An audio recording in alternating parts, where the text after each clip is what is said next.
just had a horrible dream. A dream where people bought a DLC to a difficult game made by a company that famously makes their DLCs extra difficult and then ignored a new system that makes it less difficult and got upset that the game was too difficult. Thank God it was just a dream, though. I'm still the Elden Lord, and this chair still has no back support.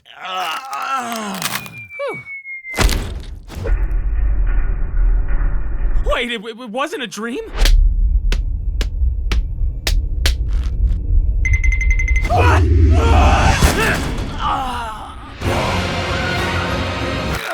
So, some time has passed since the release of Soaked, mostly because I've actually been playing it, enjoying it, and really wanted to fully complete every aspect of the DLC before I gave a knee-jerk reaction and opinion. And I'm glad to announce I've successfully beaten the final boss of the DLC, and it totally didn't have a lasting psychological effect on me. When I play FromSoft games, I completely close my eyes and ears to every single piece of information possible. I didn't even watch the trailers or look at sneak peek images. When the DLC was announced, I muted every single word and phrase possible so I wouldn't even see enemy designs or new environments. I didn't mute the word Roddy, though, because I could never silence my queen. Everything, down to the last freak, I wanted to discover and see on my own during my first playthrough. I care about how lighting cracks through a cave ceiling just as much as I care about a mainline boss fight. Every inch and second of Elden Ring is special to me, and I expected the DLC to sweep me off my feet like the base game did. And oh Christ, I think this is some of FromSoft's best work ever. So you can imagine my shock when I emerged from my grotesque gamer juice-laden flesh cocoon to see This DLC is too hard! This is the easiest thing ever created! What the fuck is a skidoo fragment? What? How did this happen? Aren't we the get good guys? Aren't we the ones that played Demon Souls? You know, the game that had a feature where it removed half of your fucking health bar if you made the mistake of dying to a hidden corner shadow medieval crack addict? Okay, easy does it. Oh, cool! Great! Nice! Yes! Awesome! Yes! And Sekiro didn't even really have builds. Your only option was to learn every single attack pattern. Foolish samurai, this action game is actually a concealed rhythm game. So what happened? What changed? Well, you see, you could honestly blame the entire discourse on this one single dookie-looking pine cone, a skidoo fragment, or as Miyazaki would like to gaslight you into calling a shadow tree fragment. All right, sure, dude, all right, whatever you say. Now, get back in your Gyal cell. These little things are how you level up your character in the land of shadow, and some folks are pissed. But surely it can't be that straightforward, can it? This little spiky thing couldn't have obliterated 15 years of white-knuckled hardcore classics that everyone adored for their sheer difficulty. Well, just like how America shattered the Elden Ring, I believe the argument has been fragmented into multiple pieces. So let's take some putrid online gamer debates and shatter them into some consumable chunks in what I believe to be the source of the problem. Because I feel it's actually shockingly interesting given the unique space these games are in. So let's just break this thing, I guess.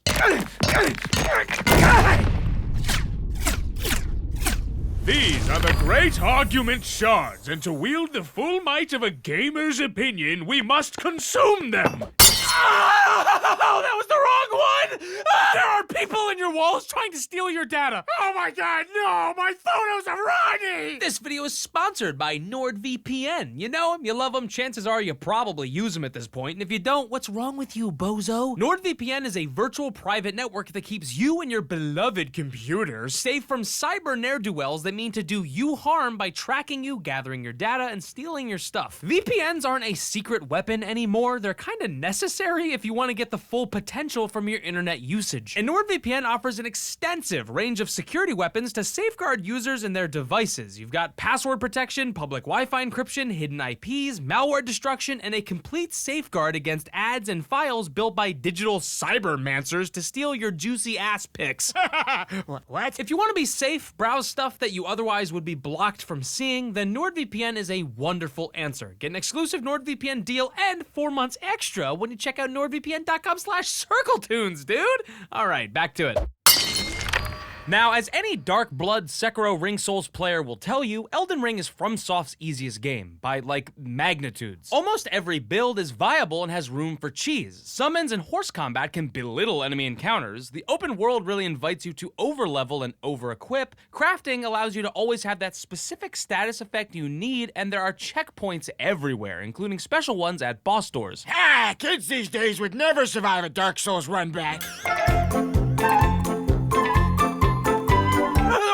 Dark Souls 2 Death Door. Fuck this thing, Jesus Christ. However, the initial hours of Elden Ring can be quite challenging, particularly if you're new to Souls games. And I think a lot of people forgot that. Towards the middle to late game, things can get comically easy, especially if you're running a level 200 Tarnish turned Elden Lord. Players returning after a break might find the sudden shift from effortlessly defeating enemies and tanking multiple hits to struggling for survival quite jarring. This can feel like an unnecessary spike in difficulty, especially if you're unaware that the DLC significantly scales down the character's overall power level. Which brings me to my next shard.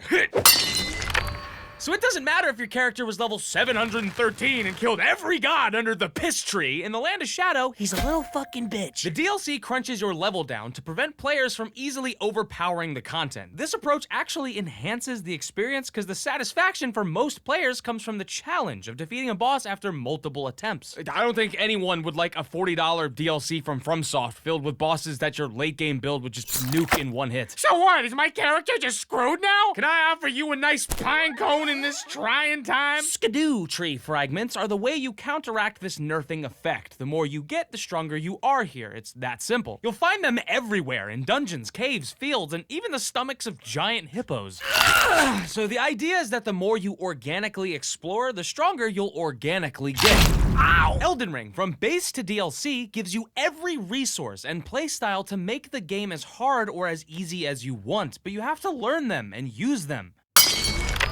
Call it a byproduct from complacency in the gameplay, or choice paralysis from how many options Elden Ring truly gives you, but I really think that most players here, especially the ones complaining about difficulty, aren't using every tool at their disposal. Listen, I play like a brain-dead, unoptimized moron, and for a while I barely understood the idea of level soft caps and hard caps, faith buffs, crit daggers, elemental weaknesses. What the fuck do you mean I gotta eat this dude's meat? Oh, you must be hungry. Am I? And other than the final bastard, I killed nearly every single boss in 1 to 5 tries by just swinging a fucking big-ass stick until the scary thing got turned into dust particles. And I did it all before any balance changes. So if my barely functioning bonk brain can do it, so can anyone else. I watched a buddy use like 8 buffs and consume a pile of God knows what and beat the final boss without moving or taking damage, decimating him with every hit and healing to full health infinitely. It genuinely felt like I was watching an exploit, but it wasn't an exploit. He was just using every tool within reach. Elden Ring's combat is 50% get good and 50% puzzle. What works, what doesn't work, try new summons, respec, craft greases, swap talisman, throw a goddamn pot of molten glunch at their goddamn face. If they're spamming a move that always kills you, you're spamming a mistake. For God's sakes, I've seen people beat these bosses on a dance pad. A fucking goldfish has beat some of these freaks. Are you saying you are less than a fish in a tank? The DLC has about 50 hours of content if you frolic around everywhere and poke every ghoul with a ghoul poker. Stop it! But it seems like a lot of people don't want to play like this, they want to play like this, and that's totally valid, but it's gonna be objectively harder, so don't be shocked when the open world game crushes your bones for playing it like a more linear experience. If you rush the DLC, the bosses are gonna be the ones rushing your ass down to the fog wall. Poor bastard just walked in with a level 3 scud. Help! So, with all the fragments in our inventory, what's my final opinion on this debacle, and is there a solution that would please everyone? For starters, I really think the DLC, isn't hard, and I'm not posturing to some Elden Ring stan Miyazaki shrine. I'm saying from a technical level, and from what I've been able to achieve as a B-tier Souls player, it really isn't hard if you just explore a little and use every tool you got. Now, could the skidoo system be explained more thoroughly? Yeah. Should they have made a bunch of redundant scud fragments so you didn't have to comb through everything? Probably. And are the fragments a bad system? Absolutely not. The two routes I see this near sequel-sized DLC could have gone down are make it too easy, not add any sort of power negation, and have late-game characters walk through every encounter in 5 hours, or whack every character with a shrinkening hammer so that the experience can be tailored specifically to the developer's preferences, allowing for a more customized and curated environment.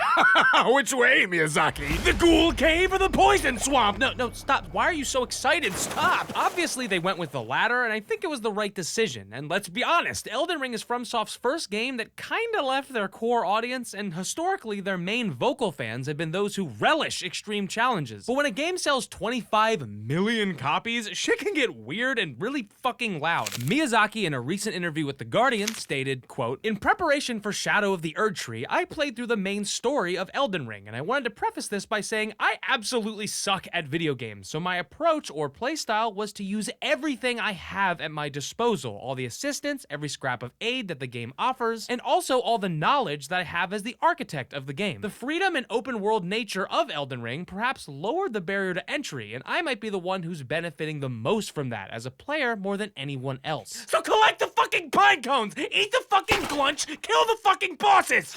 To be fresh is to be unpopular. To be exciting is to be unconventional. To be bold is to be risky, and to be creative is to be misunderstood. A game for everyone is a game for no one. Oh my god! Oh my god, I got him! That wasn't so bad. People gotta stop bitching and just... Oh, I'm sorry! I'm sorry!